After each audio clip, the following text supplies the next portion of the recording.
भगवान के पिताजी नंद महाराज एक बार 4 धाम जाने को निकले। तो भगवान ने पूछा क्यों निकले भैया आप? क्योंकि उनको कभी भी ब्रज के बाहर जाने का प्लान किसी का पसंद नहीं आता है।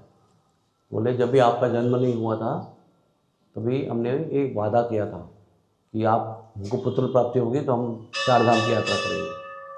तो अभी तो तुम हो के 7 साल हो गए, जाना चाहिए, तो हम जा रहे हैं। हमारा अपना वचन निभाना चाहिए। आपकी प्राप्ति हुई, कब से जन्म लेकर बैठे आप, अभी हमने पूरा नहीं किया वादा। तो भगवान ने कहा आप आंखें बंद करो। तो सारे लोग ब्रजवासी वहाँ पर काम्य वन में थे और यहाँ से जाने का प्लानिंग हो रहा था। तो आंखें बंद कर दो। तो हमने आंखें बंद कर दी। तो उन्होंने कहा अभी आंखें खोलो।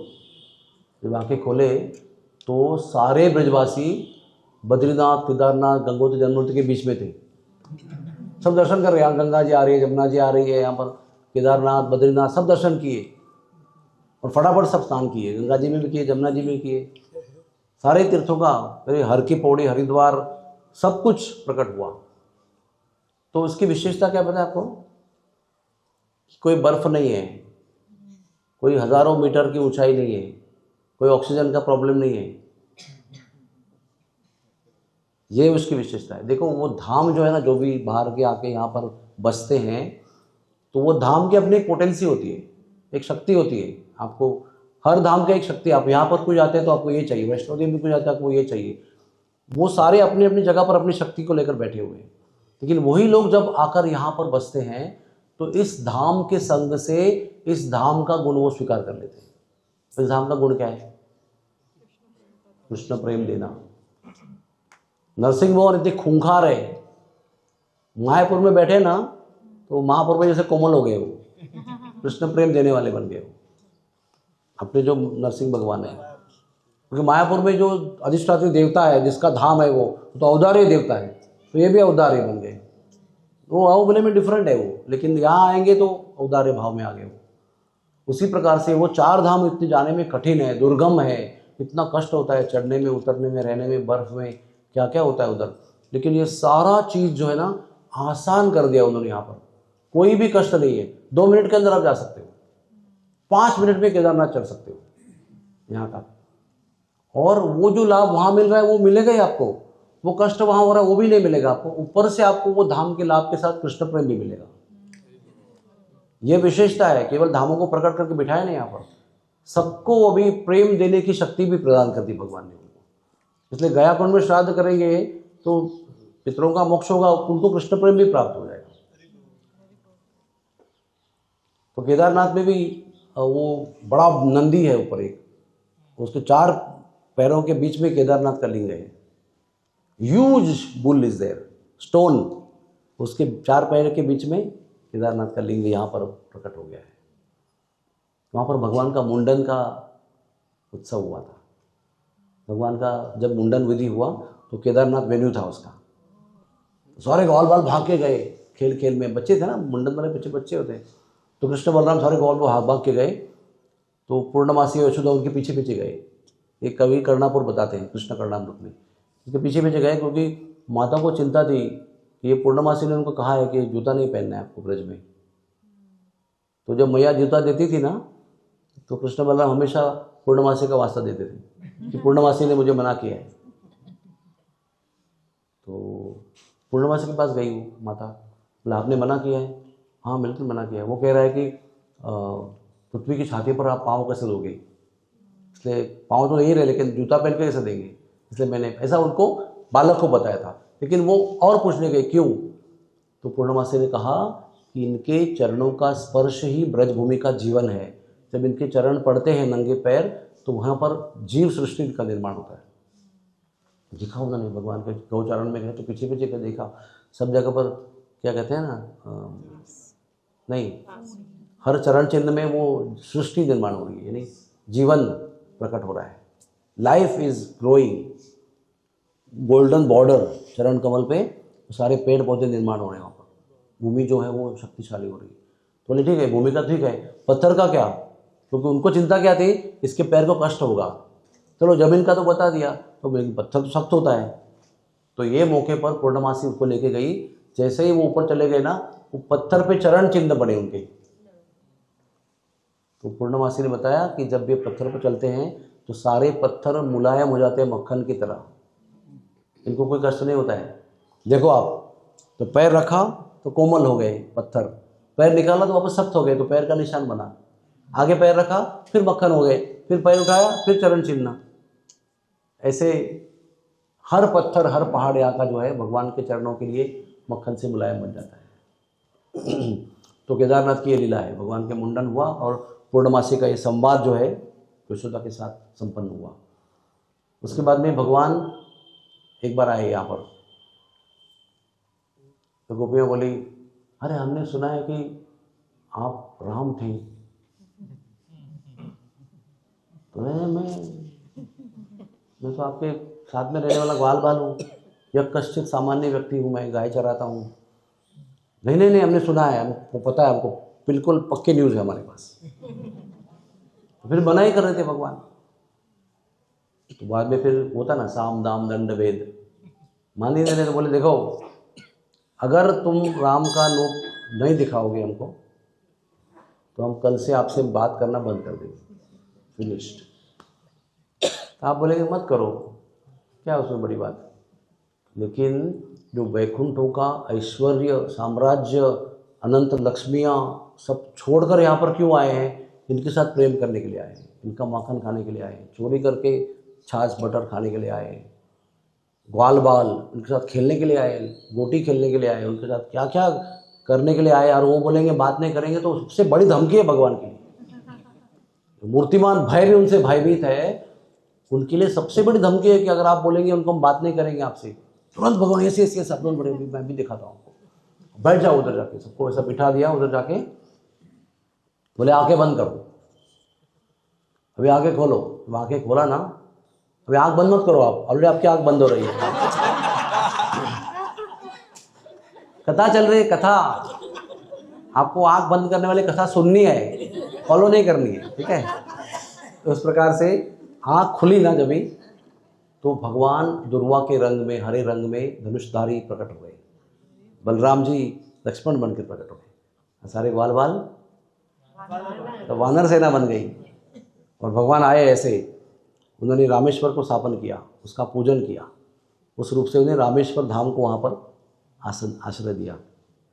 वहाँ से निकले, अभी से भी सभा देख रहे हैं, आपके से सभा बैठे हैं, ऐसे सभा ऐसे बैठे हुए हैं और आप सामने वो प्रकट हो रहा है लीला। जब आगे आए, बाहर आए, तो एक विशाल समुद्र प्रकट हो गया। विच समुद्र इट इज? विच समुद्र इट इज? पार करना बाद में की बात है। समुद्र कौन सा है पहले बताओ? रेड सी, पैसिफिक ओशन, हिंदी महासागर। हिंदी महासागर प्रकट हो गया प्रचंड।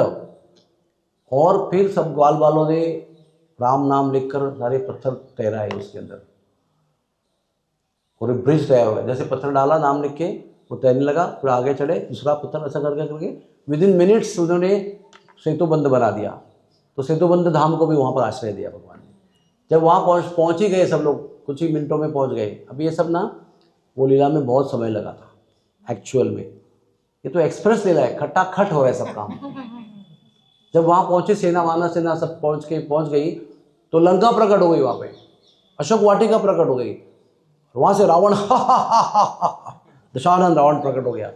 फिर राम बने हुए कृष्ण ने बाण उठाया और रावण को मारा, रावण की मृत्यु हो गई। तब गोपी ने ताली बजाई। आप बजाओ तालियां सब लोग, हरि बोल। राम का विजय हो गया रावण पर। फिर आवाज आई, बंद करो अपनी आंखें। आंखें बंद कर दी, खोली तो सारे ग्वाल बाल अब वापस आ गए, कृष्ण वापस आ गए, बलराम जी वापस आ गए। गोपियों ने बहुत उनका सत्कार किया, बहुत आनंद व्यक्त किया, जयते जयते कहा। लेकिन रामेश्वर, सेतुबंध और समुद्र और लंका वहीं रह गई। ये सारे स्थानों को भगवान ने वहाँ पर आश्रय दिया। अभी तो समुद्र वहाँ पर सूख गया है, लेकिन अभी भी सेतु है वहाँ पर, लेकिन वो बहुत जंगल में है, कांटों के बीच में है। तो जाने के लिए कई घंटे लगेंगे आपको ऐसे टालते हुए, और अंदर बहुत सुंदर रमणीक स्थान है।